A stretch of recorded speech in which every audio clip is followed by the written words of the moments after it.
안녕하십니까. 가톨릭대학교 정보통신전자공학부 명예교수인 정윤찬입니다. 보안 시스템은 시대적으로 조금씩 다르게 정의되어 왔습니다. 1970년도 말 이전까지는 우리가 보안 시스템이라고 하면은 주로 통신 보안 시스템을 이야기했습니다. 그 이유는 아직까지 인터넷이, 물론 인터넷은 70년대 말에 만들어졌지만은 70년대 말까지 거의 인터넷이 없었고요. 주로 통신은 유선통신과 무선통신으로 이루어졌습니다.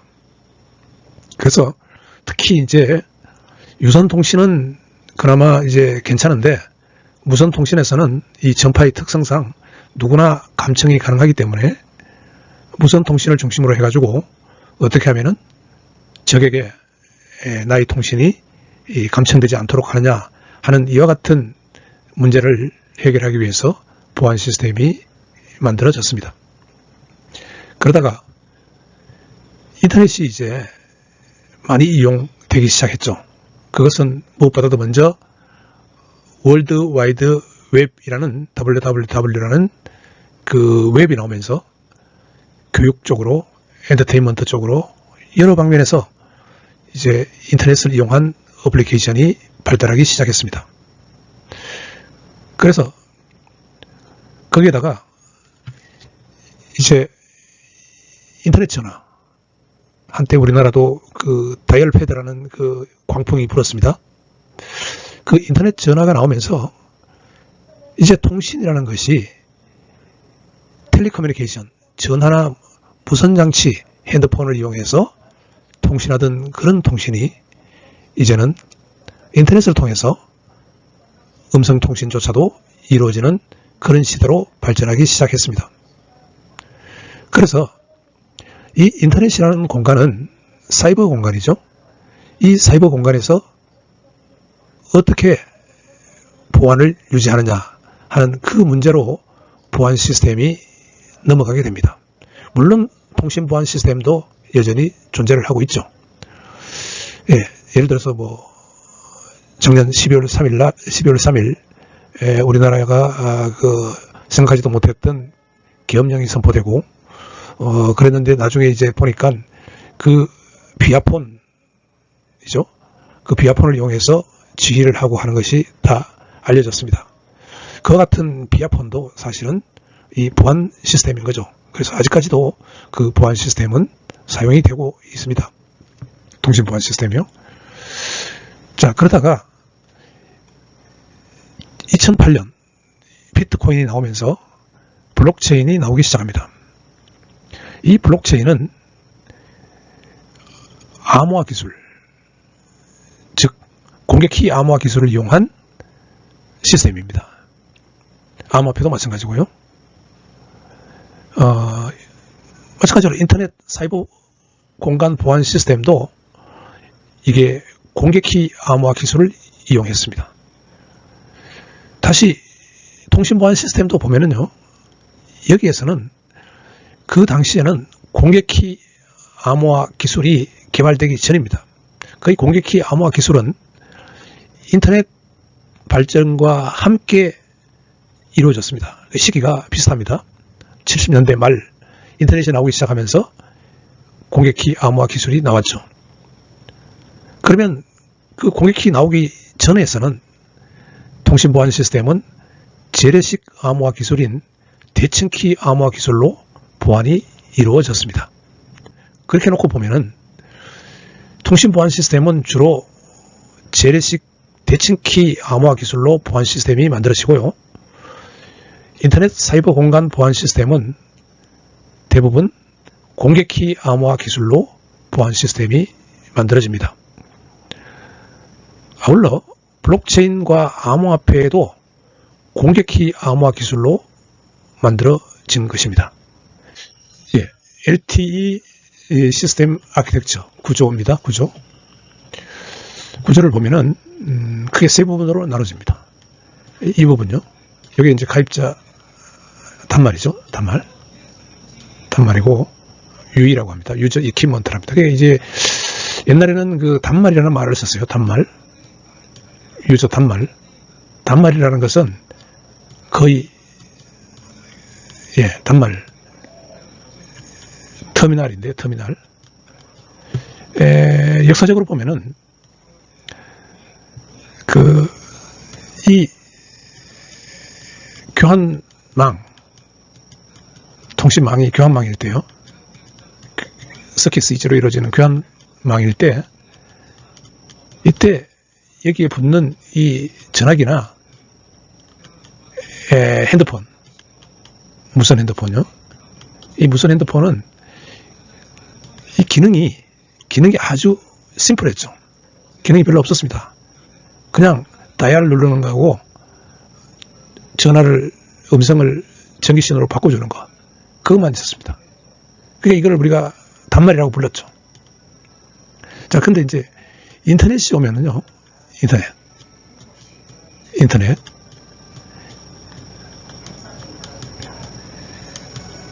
인터넷이 오면은 인터넷 시대로 바뀌면서 이게 뭐가 되느냐니까, 이게 단말이라고 부르지 않고요, 이걸 인터넷에서는 이거를 호스트라고 부릅니다. 호스트가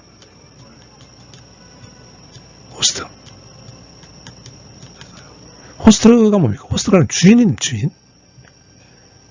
여기서는 과거에 그 2G, 3G일 때, 이럴 때는 망, 네트워크, 이게 주인이고, 요놈이 터미널이었는데, 이제는 인터넷 시대가 되면은요, 주인이 가지고 있는 이 장치, 고객이 가지고 있는 장치, 이게 호스트가 되고, 이거는 그냥 네트워크 코어입니다. 네트워크입니다. 그러니까 이게 이제 스마트폰을 보면 알 수 있죠. 스마트폰에는 기능이 많습니다. 뭐 채팅도 할 수 있고요, 카카오톡도 할 수 있고, 은행도 이용할 수 있고요, 뭐 암호화폐 거래도 할 수 있고요, 페이스북도 할 수 있고요. 그래서 이게 하나의 컴퓨터입니다. 컴퓨터. 스마트폰이랑 컴퓨터는 똑같아요. 과거와 다르죠. 이런 개념하고는. 그래서 LTE 시스템도 이 개념을 따르는 게 아니고요. 오히려 LTE 시스템은 이 개념을 따릅니다. 그래서 통신 시스템 하면은요, 과거에 2G, 3G를 가리켰던 사람들은 이 4G로 넘으면서요, 4G, LTE로 넘으면서 이거 강의를 잘 못합니다. 왜 그러냐 하면은 2G, 3G는 이 개념으로 만들어진 거고요. 설계되어 있고요. 4G는 인터넷 구조, 이 개념으로 설계되어 있기 때문에 그렇습니다. 오히려 컴퓨터 네트워킹을 아는 사람이 LTE를 공부하면은 더 통신 시스템을 잘 가르칠 수가 있습니다. 자, 그렇고요. 그래서 왜 그러면 LTE 시스템에서는 이게 단말이라고 부르지 않고 UE라고 부릅니다. UE. 유저 이퀴먼트라고 부릅니다. 그러니까 통신 시스템에서 스마트폰이라고 부르는 거 똑같아요. 이퀴먼트가 이게 장비란 뜻입니다. 장비. 사용자가 가지고 있는 장비가 뭡니까? 컴퓨터라는 뜻입니다. 컴퓨터. 이게 이제 LTE가 오면은요, 이게 거의 인터넷에서 호스트를 가지고 있는 거랑 마찬가지입니다. 단말이 아니고요. 그래서 이거를 UE라고 부르고, 자, 그 UE들이 이제 무선이기 때문에, LTE는 무선이기 때문에 뭔가 그 와이파이에서 액세스 포인트를 통해서 접속하듯이 뭔가 접속 지점이 있어야 됩니다. 그거를 이제 LTE에서는 e노드 B라고 하는데요. e노드 B. 이것도 이제 노드 개념에서 이볼브도 됐다 그래서 e노드 B라고 합니다. 그래서 이 구간을 액세스 도메인이라고 이야기를 하고요. 액세스 도메인. 유저들이 이 노드 B를 통해서 액세스되는 구간, 이 구간을 액세스 도메인이라고 하고, 그 다음에 LTE의 핵심이라고 볼 수 있는 이볼브드 패킷 코어, 이 부분이 있습니다. 이볼브드 패킷 코어요. 이볼브드 패킷 코어. 이볼브드 패킷 코어는 MME, 나중에 이제 하나씩 공부합니다. 그 다음에 여기 이제 하나로 써놨는데 실제로는 두 개의 장치가 있습니다. 서빙 게이트웨이하고 PDN 게이트웨이하고 두 개가 있어요. 주로 그러니까 이볼브드 패킷 코어는 뭐로 이루어지느냐면은 MME, 서빙 게이트웨이, 그 다음에 PDN 게이트웨이. 그래서 줄여서 우리가 S 게이트웨이, GW, P, GW 이렇게 얘기합니다. 그러한 그 장치로 이루어지는 이볼브드 패킷 코어 도메인이 있고요. 그 다음에 제어 도메인이 있습니다. 제어 도메인은 이 컨트롤 도메인이요. 이 컨트롤 도메인은 이제 그 사용자들을 관리를 하려고 하니까 이게 HSS 이게 이제 이 UE도 마찬가지로 LTE도 유심 카드를 쓴단 말입니다. 유심 카드. 고객이 나에게 등록된 고객인지를 계속 전화를 걸 때마다 체크를 하거든요. 유심 카드를 통해서. 그래서 그걸 체크를 하려고 하면은 이 HSS와 통신을 해야 돼요. 여기가 서버인데 여기가 통신을 합니다. 해서 과연 이 UE가 이 네트워크를 통해서 이용할 수 있는 이퀴먼트인지 가입자인지 인증을 해줍니다. 이 HSS를 통해서요. 자, 그렇게 보면은 이 PCRF는 이 인터넷을 통해서 접속이 될 때 음성도 패켓 단위로 접속이 되니까 그 패켓 단위로 그 사용 요금을 매겨야 되는 그런 경우가 있습니다. 그걸 하기 위한 거고요. PCRF는. 그 다음에 IMS는 음성 같은 것을 이제 인터넷이 그 음성 통신을 해줄 수 있도록 나중에 하면 SIP 같은 거라고 하는데 세션 이니시에이션 프로토콜이라고 그래서 자 이런 것들을 동작하게 연결해주는 장치입니다. 그러니까 인터넷과 연결해주기 위한 장치죠. 음성을 인터넷과 연결해주기 위한 그런 것들이 이 제어 도메인으로 포함되어 있습니다. 여기서 또 하나 더 이야기할 것은 이것들이 서로 연결이 되어 있는데요. 실선으로 연결되어 있는 부분과 점선으로 연결되어 있는 부분으로 이렇게 이루어집니다. 실선으로 연결되어 있는 것은 그 순수 통신이 이루어지는 그 데이터가 전달되는 경로를 나타내는 거고요. 이 점선으로 이루어지는 부분은 그 컨트롤, 이게 회선교환망 여기서는 이거를 이제 시그널링이라고 그렇게 이야기를 했는데요. 제어, 컨트롤요.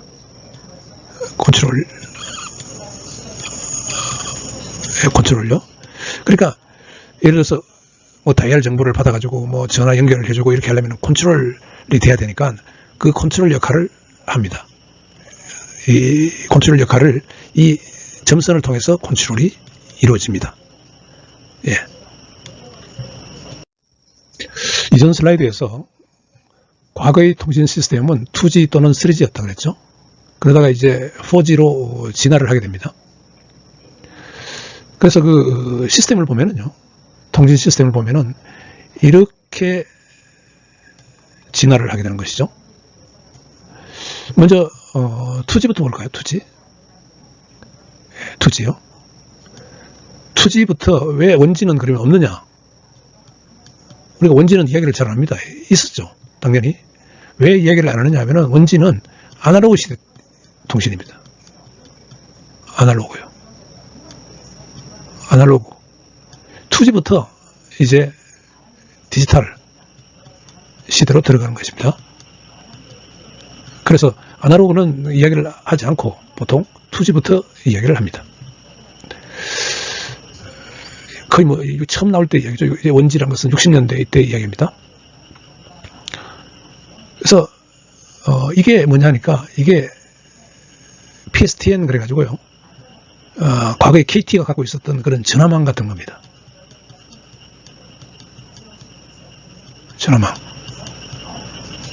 전화망이죠. 전화망. 그러니까 서킷 스위치. 이게 이제 제가 이게 지금 여러분들이 주로 4학년 2학기이기 때문에 서킷 스위치가 뭔지, 패킷 스위치가 뭔지 뭐 이런 것들을 데이터 통신이나 컴퓨터 네트워킹을 통해서 배웠다고 가정하고 그냥 이야기를 합니다. 서킷 스위치로 이루어지는 전화망입니다. 이게 퍼블릭 스위치드 텔레폰 네트워크 주말이 PSTN인데요. 쉽게 얘기해서 전화망이라는 뜻입니다. 그래서 이 2G는 무선이 이게 모바일 서브스크라이버요. 핸드폰이 이 BTS가 뭐냐니까 여기 보세요. BTS가 베이스 트랜시버 스테이션, 기지국. 여기 BSC, 스테이션 컨트롤러, 베이스 스테이션 컨트롤러. 요걸 묶어가지고 두 개를 묶어서 베이스,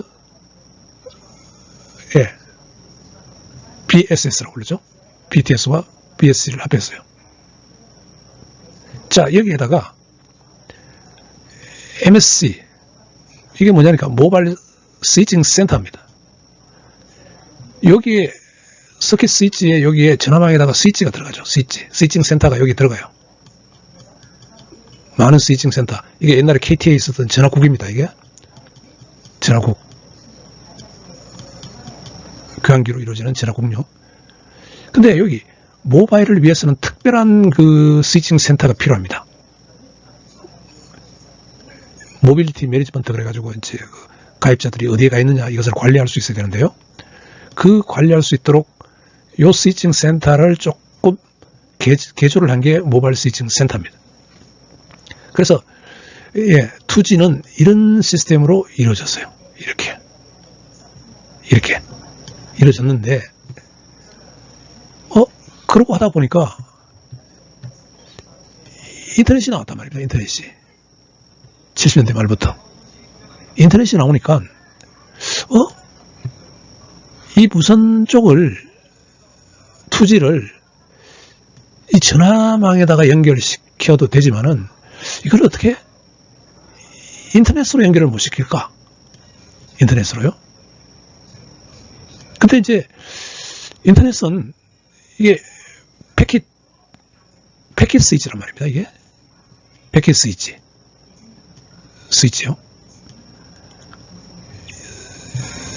이게 전화망은 서킷 스위치입니다. 서킷 스위치로 이루어지고요. 인터넷은 패킷 스위치로 이루어집니다. 그 처리하는 방식이 다르죠. 전화망에서는 회선을 처리하고요. 이 인터넷에서는 패킷을 처리합니다. 그러니까 이 BSC에서 이쪽으로 연결을 하려고 시도를 하려고 보니까 인터넷으로 하려고 보니까 뭔가 중간 장치가 필요해요. 그걸 만든 게 GPRS 시스템입니다. GPRS는 GGSN과 SGSN으로 이루어지는데요. 약자는 뭐 나중에 한번 더 볼 기회가 있을 겁니다만은 이렇게 약자입니다. 다 GPRS가 들어가는 약자입니다. 그래서 요거를 우리가 뭐라 부르냐면 요거를 떼내와 가지고 요거를 2.5G라고 불러요. 2.5G라는 것은 자, 무선 쪽은 2G와 똑같이 사용하고요.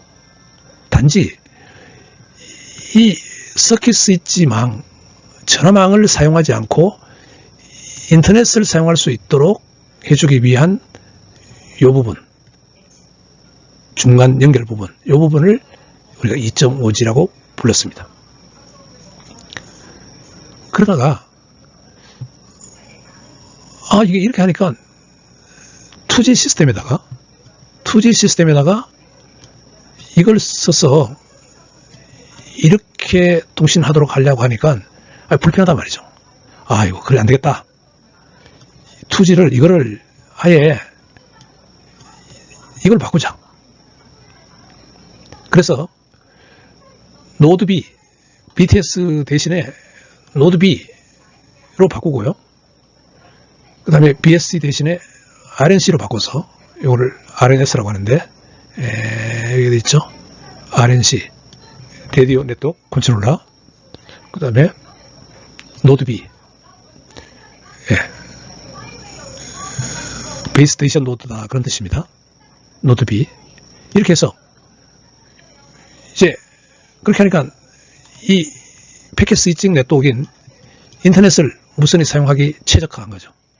그러면서 이 모바일 스위칭 서브스크라이버가 유저 이퀴먼트로 바뀝니다.